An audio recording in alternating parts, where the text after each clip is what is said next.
여러분 성경에 있는 그 놓아진 그 자리에 여러분 이름들이 있죠?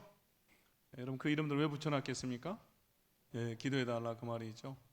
함께 기도하자 그 말입니다. 그 영혼들 우리가 작정하고 품고 있는 영혼들 하나님 앞에 나올 수 있도록 기도하자 그 말이죠. 우리 하나님은 우리 기도에 반드시 응답하시는 분입니다. 그래서 우리가 전도할 때도 포기하지 말고 기도하시길 바랍니다. 반드시 하나님이 그 영혼들 주께로 인도하실 것입니다.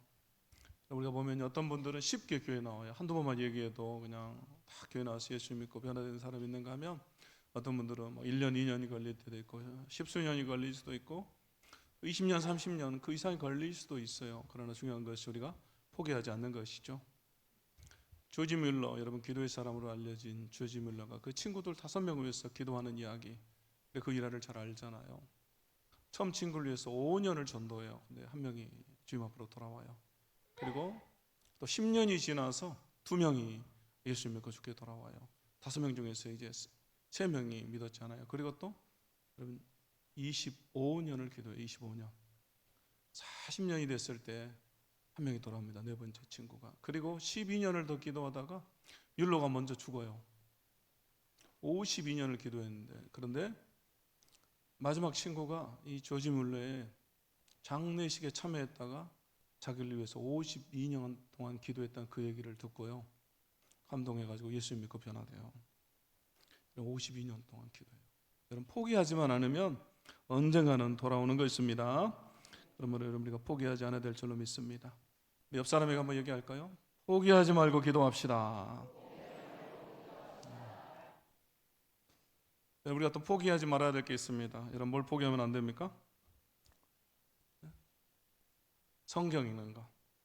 우리 계속해서 성경 읽어야죠. 여러분 포기하면 안 됩니다. 우리가 이번 주 다음 주 역대기를 읽게 됩니다. 역대기, 역대, 상하. 우리가 앞에서 사무엘 상하와 열왕기 상하를 읽었는데요, 다 한 권씩 되어 있습니다. 역대기도 원래 한 권이에요. 상하가 나누어지긴 우리 성경은 나누어져 있지만 원래는 한 권입니다. 분량이 많기 때문에 통으로 이렇게 나누어진 거예요. 자, 근데 여러분 우리가 역대기를 읽다 보면 뭘 느끼냐면요, 앞에서 본 얘기 같다라는 걸 느끼게 돼요. 사무엘에서 나왔던 이야기 같고 또 열왕기에 나온 것 같고, 그래서 쉽게 건너뛰어버리기 쉽습니다. 그러나 성경에서 그냥 괜히 기록한 건 아니잖아요. 다 의미가 있습니다. 그러므로 여러분 뛰어넘지 말고 잘 읽으시기를 바라요. 그리고 또 역대기에는요 1장에서 9장까지 족보가 나와요. 족보가. 이 이름이 왜 이렇게 많이 나오는가, 이 족보가 도대체 왜 있지, 아이고 우리 족보도 아니고 아이고 남의 족보다 이거 다 알아야 되나 막 그러면서 왜 이렇게 이름이 많지, 건너뛰어버리기 쉬운데 또 의미가 있는 거예요. 여러분 이 족보는 구약 성경 전체를 요약해주는 그런 의미가 있어요. 우리가 가지는 이 한글 성경 역대기가 사무엘, 열왕기 다음에 있어요. 그러나 히브리인들이 보는 성경, 이 유대인들이 보는 성경은요 성경 맨 마지막에 있어요. 그렇기 때문에 구약 성경 전체를 요약하는 형식을 띠고 있는 거예요, 이 족보가. 그래서 여러분 이 족보의 처음 시작, 역대기의 시작이 어떻게 됩니까?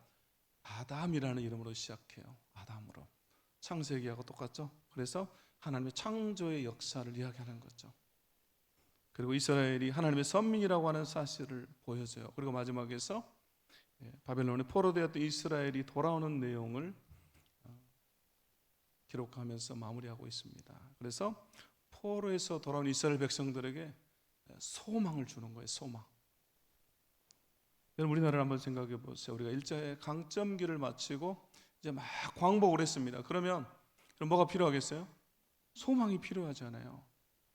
어떻게 살아야 될지, 이 나라를 어떤 나라로 세워야 될지 소망이 필요해요. 꿈과 비전이 필요한 거예요. 이스라엘 백성들도, 여러분 유대 백성들도 바벨론에서 포로에서 70년이나 있다가 돌아왔기 때문에 이 소망이 필요해요. 꿈과 비전이 필요해요. 그래서 이 역대기에는요 하나님께서 소망을 주는 얘기예요. 그래서 2가지로 소망에 대해서 얘기하는데, 첫 번째는 장차 오실 메시아 왕에 대한 소망이에요. 그래서 여러분 이 메시아 왕을 기다리는 이 소망을 주기 위해서 이스라엘의 가장 번성했던 시기, 이 통일왕국 다윗과 솔로몬 왕국 이야기를 합니다.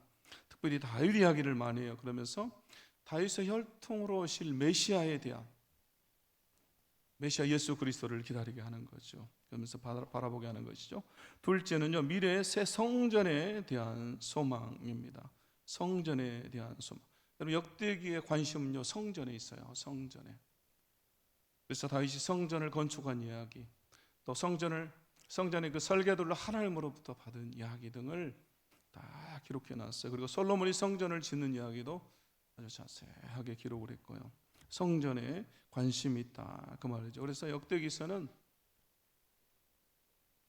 이 메시아에 대한 소망을 주기 위해서 다윗의 왕조와 이 성전에 대한 이야기가 큰 흐름으로 맥처럼 이 두 가지가 이렇게 쭉 역대기에 흘러가고 있어요.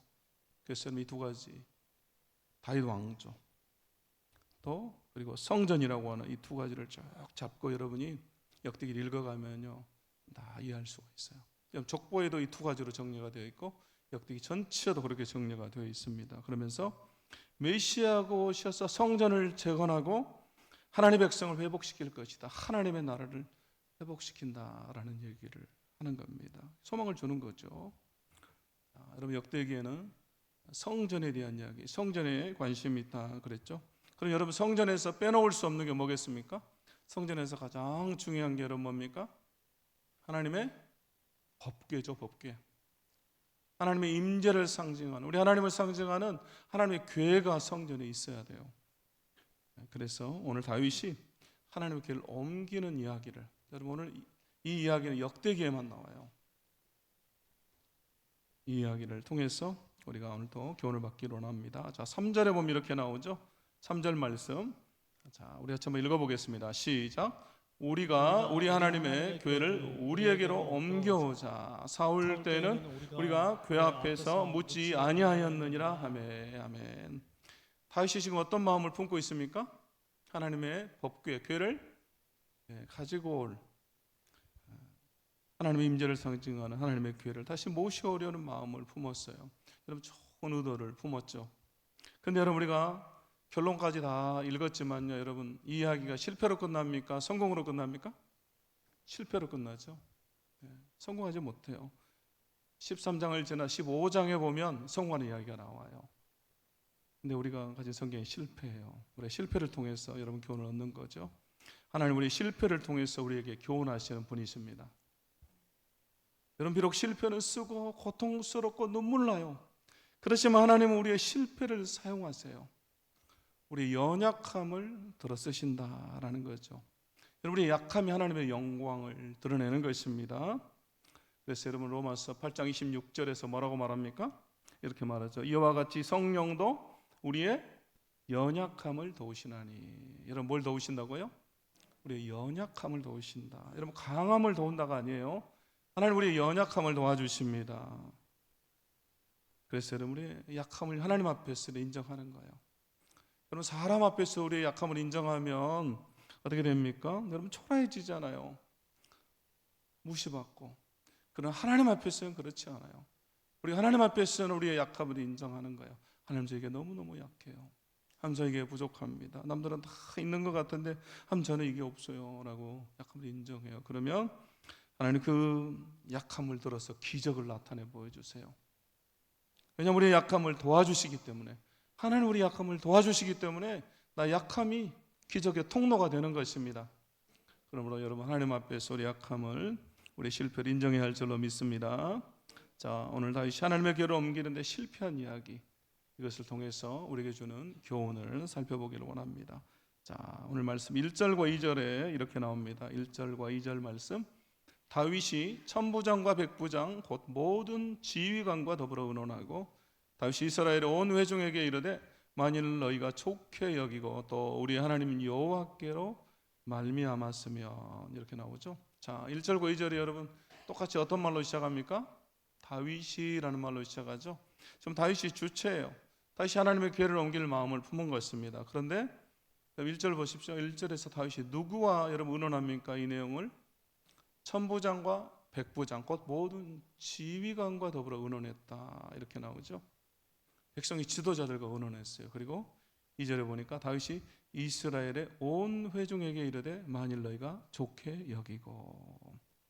지금 다윗이 먼저 누구를 생각한 겁니까? 백성을 생각하고 있죠. 백성을. 만일 너희가 좋게 여기고 라고 말해요.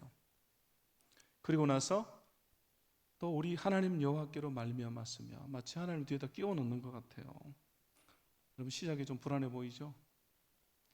하나님의 궤를 움직이는 일이에요. 하나님 법궤를 가져오는 일입니다. 그럼 여러분 누구와 의논해야 됩니까? 가장 먼저 하나님께 물어야 되고 하나님께 의논해야 되죠. 그리고 제사장과 레위인들과 여러분 의논해야 돼요.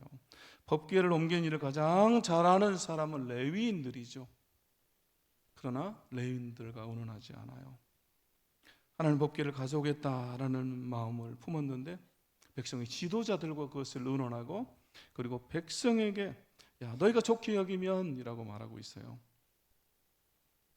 지금 여러분 뭐가 바뀌어 버렸습니까? 순서가 바뀌어 버렸죠. 여러분 우리가 하나님의 일을 할 때는 순서가 중요해요. 항상 기도가 먼저고 하나님 먼저입니다. 믿습니까? 성령님이 먼저예요. 그래서 스팔전 목사님이 뭐라고 말했습니까? 우리가 기도하지 않고 성공하면 그 성공한 것 때문에 망한다 이렇게 말해요. 여러분 우리가 이 말을 잘 새겨들을 필요가 있습니다. 우리가 기도보다 하나님보다 앞서면 여러분 그것 때문에 내가 잘못되는 거예요. 여러분 아무리 동기가 좋아도 여러분 순서가 바뀌어버리면 안 된다 그 말이죠. 그런데 여러분 우리는 순서가 바뀔 때가 많잖아요. 기도하지 않고 뭔가를 할 때도 많고, 하나님 생각한다고 하지만 내가 먼저 어떤 일을 해버릴 때도 많아요. 그래서 여러분 이 엉망이 되는 거예요. 순서가 제대로 되지 않기 때문에 그래요.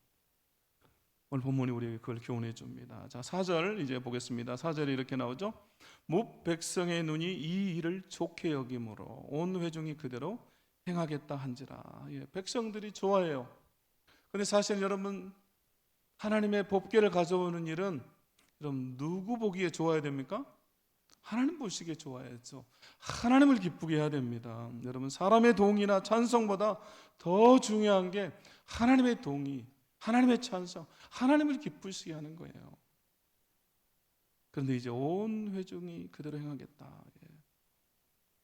백성이 보기 좋은 대로, 또 회중이 백성들이 그대로 행하겠다. 이제 그대로 따라가죠.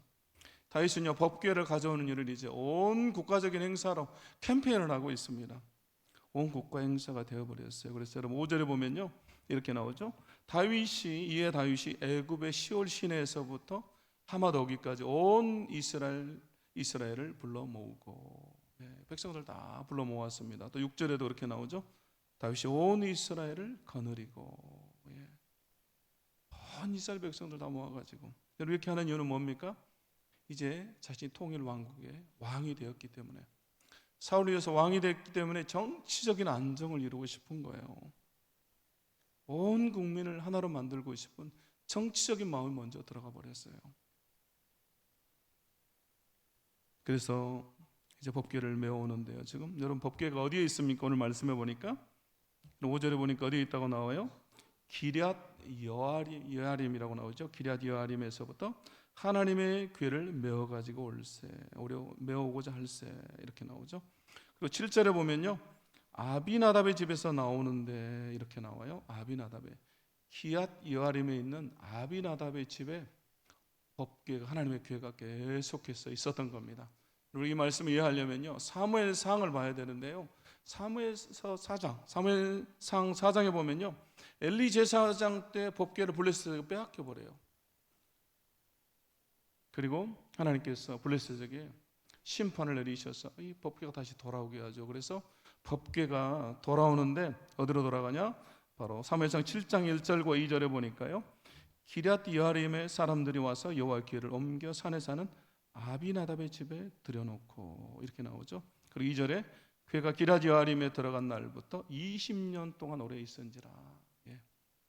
20년 동안 있었습니다. 그리고 사울이 왕으로 있는 40년 동안 그래서 가져오지 않아요. 그렇기 때문에 60년이죠. 그리고 또 다윗이 통일 왕국의 왕이 되는 시간까지 다 더하면요 약 70년 가까이 하나님 법궤가 방치된 거예요. 70년에 이른 시간 동안 방치돼 버렸어요. 그렇게 아비나답의 집에 있었던 거죠. 그래서 이제 그 아비나답의 집에서 여러분 법궤를 하나님의 궤를 가져오는데 7절 말씀 우리 다시 한번 읽어보겠습니다. 함께 읽겠습니다. 시작. 하나님의 궤를 새 수레에 싣고 아비나답의 집에서 나오는데 우사와 아이오는 수레를 몰며. 아멘. 지금 하나님의 궤를 어떻게 가져오고 있어요? 네, 수레에 실어서 새 수레에 실었다 이렇게 나오죠. 새 수레에 싣고서 지금 법궤를 가져오고 있습니다. 우사와 아이오가 수레를 몰면서 가져오는 거죠. 근데 여러분 하나님의 궤는 어떻게 가져와야 됩니까? 예, 메어서 와야 돼요. 그렇죠? 예, 레위 자손 중에서 고핫 자손이 그 스럽게 매 가지고 가져와야 돼요. 수레에 싣고면 안 되죠. 근데 민수기 4장 15절에 이렇게 나옵니다. 진영을 떠날 때 아론과 그의 아들들이 성소와 성소의 모든 기구 덮는 일을 마치거든 고핫 자손들이 와서 맬 것이니라. 그러나 성물은 만지지 말라. 그들이 죽으리라. 회막 물건 중에서 이것들은 고핫 자손이 맬 것이며. 예, 고핫 자손들, 이 레위의 자손이 고핫 자손이 성막을 매야 되는 거예요. 하나님의 궤를 매야 되는 겁니다. 그런데 지금 다윗과 이스라엘 백성들이 어떻게 가져오고 있어요? 수레에 실어 가지고 와요. 수레에 실어 가지고 새 수레에. 하나님 생각한다고 그래서 새 수레겠죠. 그런데 여러분 앞에서 잠깐 언급했지만 여러분 하나님의 법궤는 여러분 수레에 싣고 오는 게 아니라 메고 온다고 그랬죠. 그럼 여러분 이 수레 싣고 오는 것은 여러분 누구의 방법일까요? 블레셋 사람의 방법이에요. 블레셋 사람의 방법. 사무엘상에 보면요, 블레셋 사람들이 법궤를 보낼 때 수레에 실어서 보내요. 자신의 암소 2마리에게 끌려가지고 수레에 법궤를 실어서 끌고 옵니다. 여러분 이것은 블레셋의 방법이에요. 이방인들의 풍속을 따르는 방법이다 그 말이에요. 원래 이스라엘의 방법은 그것을 메고 와야 돼요. 그것이 하나님의 방법입니다. 여러분 한번 생각해 보세요. 법궤는 하나님의 임재를 상징해요. 그리고 하나님의 것인데 그것을 옮기는 방법은 이방적인 방법을 쓰고 있어요. 하나님의 방식이 아니에요. 지금 다윗과 이스라엘 백성들이 그 방법을 따르고 있는 거예요. 블레셋 사람의 방법, 이방인들이 하는 습관을 따라서 하고 있는 겁니다. 여러분 왜 그랬을까요? 왜 매지 않고 그럼 수레에 싣고 왔겠습니까? 그럼 매는 게 너무 힘들고 불편하기 때문에 그래요. 어깨 매는 것은 여러분 힘들어요. 한 걸음 한 걸음 메고서 걸어와야 돼요. 기럇 여아림에서부터 아비나답의 집에서부터 예루살렘까지 이것을 메고 와야 됩니다. 그런데 많은 이스라엘 백성이 그 뒤를 따라오잖아요. 여러분 한번 생각해 보세요. 온 회중이 그 뒤를 따라와요. 그럼 그걸 보면서 여러분 얼마나 귀찮게 느껴지겠어요. 그래서 불편하고 귀찮고 또 느리고, 여러분 수레에 실어가지고 가면 얼마나 빨라요. 또 편하고. 그렇기 때문에 오늘 말씀에 나온 것처럼 무백성의 눈에 좋게 보이는 대로, 백성이 보기 좋은 대로 수레에 실어가지고 와버립니다. 결국 사람 무시하고 빨리 하려고 하고 불편하고 귀찮기 때문에 하나님의 기회를 하나님의 방법이 아닌 이방의 방법으로, 여러분 블레셋의 방법으로 수레에 실어서 오는 거예요. 여러분 이것이 편의주의고 실용주의죠. 실용주의. 여러분 이 편의주의와 실용주의가 우리가 필요할 때도 있습니다. 그러나 여러분 우리 신앙생활에서 여러분 이것이 꼭 도움이 되진 않아요. 여러분 한번 생각해 보세요. 우리가 하나님 이야기를 하고 또 교회 이야기도 하고 성경 이야기도 하고 사람들 만나면 막 그런 얘기 하잖아요. 근데 사는 것은 이방인들이 사는 대로, 세상 사람들이 사는 대로 그대로 살아가요. 사는 것을 보면요 마치 수레에 하나님의 궤를 싣고 가는 것과 같아요. 편리한 대로. 아이고 요즘 세상에 어떻게 다 하나님의 말씀을 지키면서 산대요. 요즘 세상에 어떻게 주일 성수를 다 하면서 산대요. 여러분 그럴 수 있잖아요. 그런데 여러분 하나님 어떻게 하라고 그래요? 어깨에 매라고 그래요. 여러분과 말씀대로 사는 것은 여러분 짐을 지는 거예요. 불편하고 귀찮하고 여러분 느려도 꾸준하게 여러분 어깨에 메고 가는 거예요. 그래서 우리 주님은 십자가를 지라고 말씀하세요. 누구든지 나를 따라오려거든 자기 십자가를 지고 나를 따르라 이렇게 말씀하시죠. 여러분 신앙생활은 짐을 지는 것입니다. 여러분 신앙생활은 편안함을 추구하는 게 아니에요. 여러분이 편리를 추구하는 것이 아닙니다. 여러분 그런데 우리는 하나님의 법궤 수레를 실어서 운반하는 것처럼 우리 편한 대로 말씀을 말씀대로 하지 않고 편리주의를 따라서 신앙생활할 때가 많아요. 여러분 그래서 교회가 힘을 잃어버린다고 그랬잖아요. 여러분 교회는 말씀대로 살 때 힘이 있는 거예요. 여러분 믿습니까? 제가 여러분 계속해서 이 말씀 드리잖아요. 여러분 교회는 말씀대로 행할 때 능력이 있는 거예요. 여러분 밖에 나가서 외친다고 해서 힘이 있는 게 아니에요. 여러분 예수 믿는 대통령 뽑으면 힘이 있습니까? 여러분 그렇지 않아요. 우리나라 여러분 예수 믿는 대통령 뽑아서 위기 온 적이 여러분 얼마나 많습니까? 여러분 진정한 교회의 힘은 말씀대로 살 때, 그리스도인의 힘은 여러분 말씀에 순종하면서 살아갈 때 여러분 힘이 있는 겁니다. 그래서 여러분은 말씀대로 살아야 돼요. 말씀을 어깨에 지고 힘들고 불편해도 느려도 한 걸음 한 걸음 여러분 우리가 지고 가는 거예요. 우리가 사무엘서와 여러분 열왕기서를 읽으면서 산당을 보게 되죠. 왕들이 그 산당을 계속해서 남겨두잖아요. 그런데 여러분 성전이 지어지기 전에 하나님께서 그 산당을 허락하세요. 거기서 예배하는 걸 허락하세요. 그래서 여러분 사무엘도 거기서 예배하고 그렇죠. 근데 성전이 지어진 후에는 여러분 택하신 성전에서만 예루살렘에서만 하나님을 예배하게 해요. 여러분 왜 그렇습니까? 불편하더라도 힘들더라도 올라가서 곳에 모여서 예배하기를 하나님이 원하세요. 그 이유로는 산당에서 예배하는 건 다 우상 숭배라는 간주하시죠.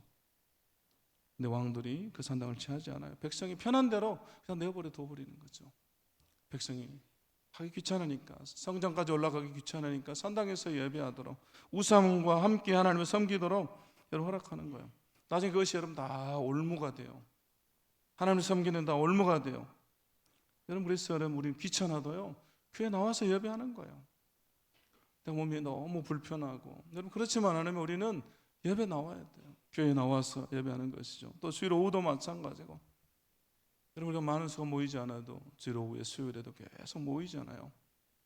우리 편리함을 추구하는 게 아니기 때문에 그래요.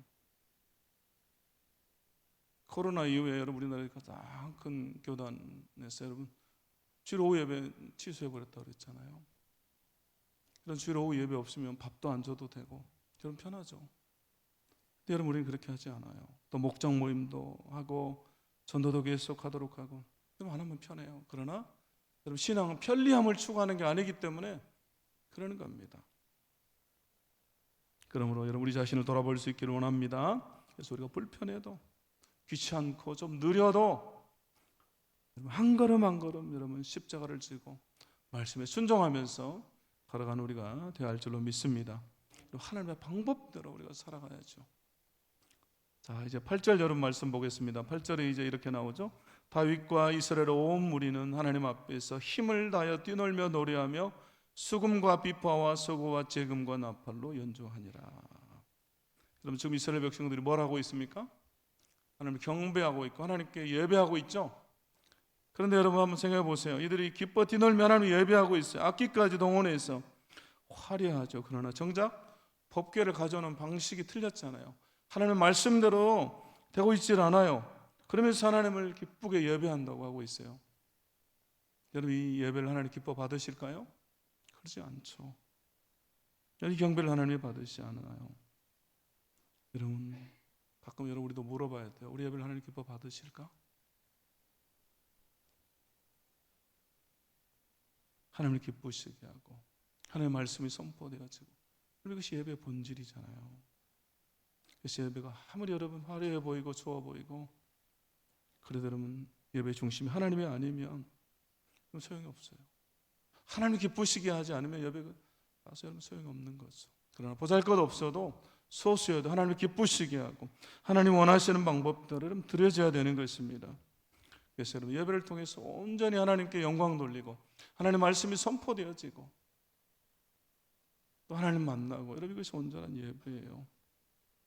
오늘날은 우리가 유튜브를 통해서 다른 교회도 어떻게 예배하는지 여러분 들어가면 다 볼 수가 있어요. 저도 가끔 이렇게 유튜브에서 다른 교회들 예배하는 거 보거든요. 뭐 큰 교회들도 뜨지만 또 조그마한 교회들도 또 서울에 막 여기저기 교회들 올라올 때 가끔 봐요. 어떻게 여기는 예배를 드리나 이런 걸 좀 보면요, 여러분 정말 이게 예배라고 할 수 있나 그런 데도 많아요. 최근에 어떤 목사님 그 설교하는 거 보니까요, 처음부터 끝까지 막 욕만 해요. 욕. 그 어떤 분이 밖에서 막 외치는 어떤 목사님 한 분이 자기 얘기를 잘 안 들어줬대요. 그래가지고 그분 막 처음부터 끝까지 30분 넘게 계속 비판하고 욕하고, 또 누구는 내 말 들어줘서 좋다고 그러고. 그럼 이게 예배가 아니잖아요. 사람을 높이고 사람을 비판하고 그러면서 막 그 찬양하고 그래요. 그럼 그걸 하나님 기뻐 받으실까요? 그럼 그렇지 않잖아요. 그럼 우리가 예배하는 우리 자신을 돌아봐야 할 줄로 믿습니다. 이제 여러분 수레에 싣고 가는데요, 그들이 기뻐 뛰며 예배하죠. 그런데 여러분 결말이 어떻게 됩니까? 9절 10절 말씀 우리가 한번 읽어볼까요? 시작. 기돈의 타작마당에 이르러서는 소들이 뛰므로 우사가 손을 펴서 궤를 붙들었더니, 우사가 손을 펴서 궤를 붙들므로 말미암아 여호와께서 진노하사 치심에 그가 거기 하나님 앞에서 죽으니라. 아멘. 소들이 뛰므로 이렇게 나오죠. 여기 뛰다라는 말은 걸려 넘어지다 그 말이에요. 소들이 이 수레를 끌고 가다가 돌뿌리 같은데 뭐에 발이 걸렸나 봐요. 그래서 놀래가지고 막 뛰는 거죠. 그 모습이에요. 근데 여러분 수레를 끌고 가던 소가 막 뛰면 그 뒤에 있던 수레의 복귀는 여러분 어떨 것 같습니까? 떨어지겠죠. 그죠? 움직이겠죠. 그래서 우사가 어떻게 한 거예요? 손을 펴서 그 법궤를, 하나님의 법궤를 확 붙잡은 거잖아요. 그렇죠? 확 붙잡았어요. 그럼 여러분 이 우사가 잘못한 겁니까? 잘한 겁니까? 인간적인 눈으로 보면 잘한 거잖아요. 잘못해가지고 떨어져서 법궤가 깨져버린다든가 그럼 상해버리면 안 되잖아요. 여러분 그렇게 보면 우사가 한 행동은 어떻게 보면 좋은 행동이에요. 뻗어서 그걸 잡았어요, 손을. 근데 그가 죽었어요. 여러분 왜 죽었습니까? 하늘불을 쳤어요. 여러분 왜 우사가 죽었습니까?